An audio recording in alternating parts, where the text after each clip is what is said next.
ప్రపంచం ఒక మనిషిని హీరోగా చూస్తుంది.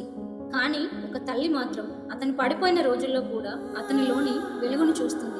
ఈరోజు తమిళనాడులో కోట్ల మంది తలపతి అని పిలిచే వ్యక్తి, సినిమా ప్రపంచాన్ని దాటి రాజకీయాల్లో కూడా ప్రజల ఆశగా మారిన వ్యక్తి.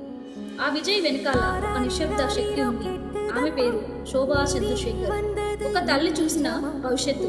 1974లో చెన్నైలో జన్మించిన విజయ్ సాధారణ బాలుడిలా కనిపించాడు. బయట ప్రపంచానికి అతను చాలా సైలెంట్, చాలా మొహమాటం.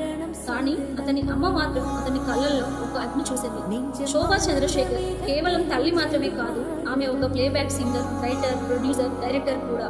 కళ అంటే ఏమిటో, స్టేజ్ భయం ఎలా దాటాలో, ప్రజల మనసును ఎలా గెలుచుకోవాలో ఆమె తెలుసు. అందుకే విజయ్ని ఎప్పుడూ డిస్కరేజ్ చేయలేదు. కానీ అతని అమ్మ అతన్ని మళ్ళీ ప్రపంచం ముందు నిలబెట్టింది. విజయ్ మొదట హీరోగా వచ్చినప్పుడు చాలా మంది విమర్శించారు. లుక్స్ లేవు, వాయిస్ స్ట్రాంగ్గా లేదు, హీరో మెటీరియల్ కాదు. అతని మొదటి సినిమాలు కూడా పెద్ద విజయాలు కాలేదు. చాలా మంది ఇక్కడే ఆగిపోతారు. కానీ ఒక తల్లి మాత్రం తన కొడుకును ఫెయిల్యూర్స్తో కొలవలేదు. శోభా చంద్రశేఖర్ తన కొడుకుకి డిసిప్లిన్ నేర్పింది. ఈ రోజు కూడా విజయ్ చాలా స్ట్రిక్ట్ రొటీన్ ఫాలో అవుతాడని ఆమె పలు ఇంటర్వ్యూస్లో చెప్పింది.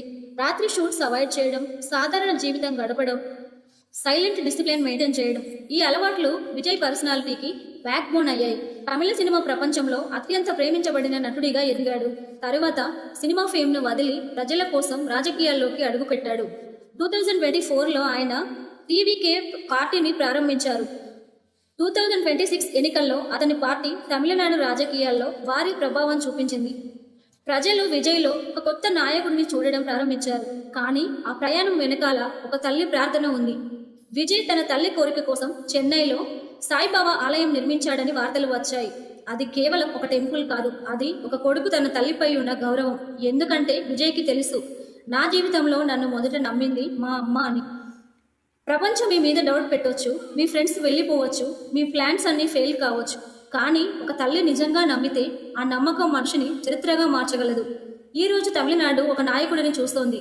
కానీ శోభా చంద్రశేఖర్ మాత్రం ఇంకా అదే చూస్తుంది. ఒక చిన్న బాలుడు అద్దం ముందు డైలాగ్ ప్రాక్టీస్ చేస్తున్న తన కొడుకు. ప్రతి గొప్ప మనిషి వెనకాల ఒక తల్లి కనిపించని త్యాగం ఉంటుంది.